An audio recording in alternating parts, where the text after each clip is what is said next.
আসসালামু আলাইকুম। Hello guys, আমি ইঞ্জিনিয়ার মমিন আপনাদের সাথে আছি।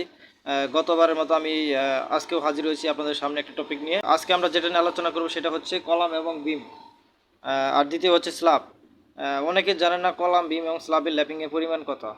আমরা যখন সাইটে কাজ করি তখন অনেকেই ফোরম্যান মিস্ত্রি ভুল করে ফেলে। অনেক ইঞ্জিনিয়ার আছে বা এরা কি যারা ফ্রেশার, যারা সদ্য ডিপ্লোমা পাস করে বেরিয়েছে তারা কিন্তু ল্যাপিংয়ের পরিমাণটা বোঝে না।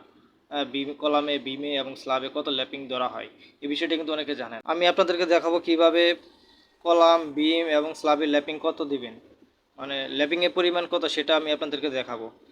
আমরা দুটি সূত্র মনে রাখবো, কলাম, বিম এবং স্ল্যাব। কলাম, শেয়ার ওয়াল এবং লিফটে 40 ডি ল্যাপিং ধরা হয়। এই ডি হচ্ছে ডায়া, রডের ডায়া।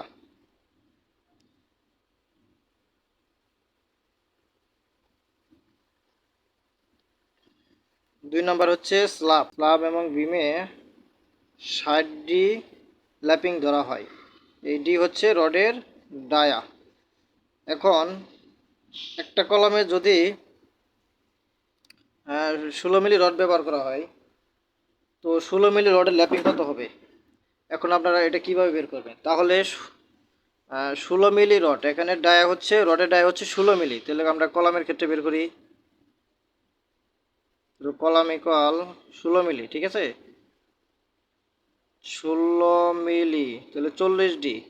আমরা কি করব এখন? 40 গুণন ডি। ডি কত পেয়েছিলাম?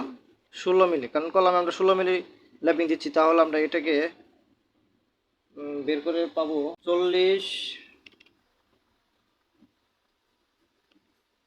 40 ইন্টু 16, তাহলে আমরা হচ্ছে 640।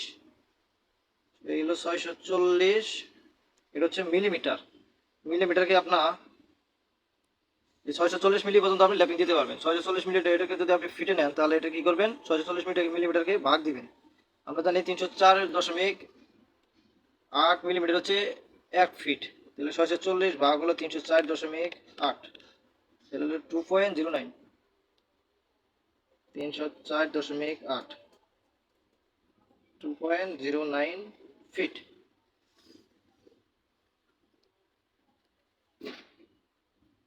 কলামে 40 ডি, শেয়ার ওয়ালও সেম হবে এবং লিফটেও একই হবে। এখন স্ল্যাবে কিভাবে করব? স্ল্যাবের ক্ষেত্রে স্ল্যাবে সাধারণত 10 মিলি ব্যবহার করা হয়, অনেকে 12 মিলি ব্যবহার করা হয়। তাহলে আমরা 10 মিলি, সচরাচর 10 মিলি যেটা ব্যবহার করি সেটা দিয়ে সেটাকে আমরা করি। স্ল্যাবে হচ্ছে 10 মিলি, 60 ডি। তাহলে এখানে 60 গুণন হলো 10, তাহলে হলো 600। 600টাকে আমরা 304 দিয়ে 304.8 এটাকে ভাগ দিয়ে পাবো 600 ভাগ হলো 304.8, 1.96, 1.96 ফিট। এই হচ্ছে আমার ল্যাপিং এর পরিমাণ।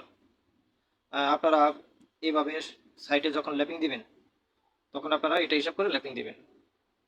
শুধু এটা নয়, আপনারা শিডিউল ফলো করবেন। আপনাদের যে স্ট্রাকচারাল ডিজাইন আছে সেখানে আপনার জেনারেল নোটসে দেওয়া আছে ল্যাপিং এর পরিমাণ। আপনি কলাম, বিম, স্ল্যাব, তারপরে আপনার ওই ক্লিয়ার কভার সবকিছু একটু যে জেনারেল নোটসে দেওয়া আছে, আপনি জেনারেল নোটসটা ভালো করে ফলো করবেন, তাহলে আপনারা বুঝতে পারবেন। সেখান থেকে আপনি ওই বিম, ক্লিয়ার কভার, কলামের ল্যাপিং এর পরিমাণ সব কিছু একটু যেটা সেখানে দেওয়া আছে। আপনারা স্ট্রাকচার ডিজাইনটা ভালো করে ফলো করবেন এবং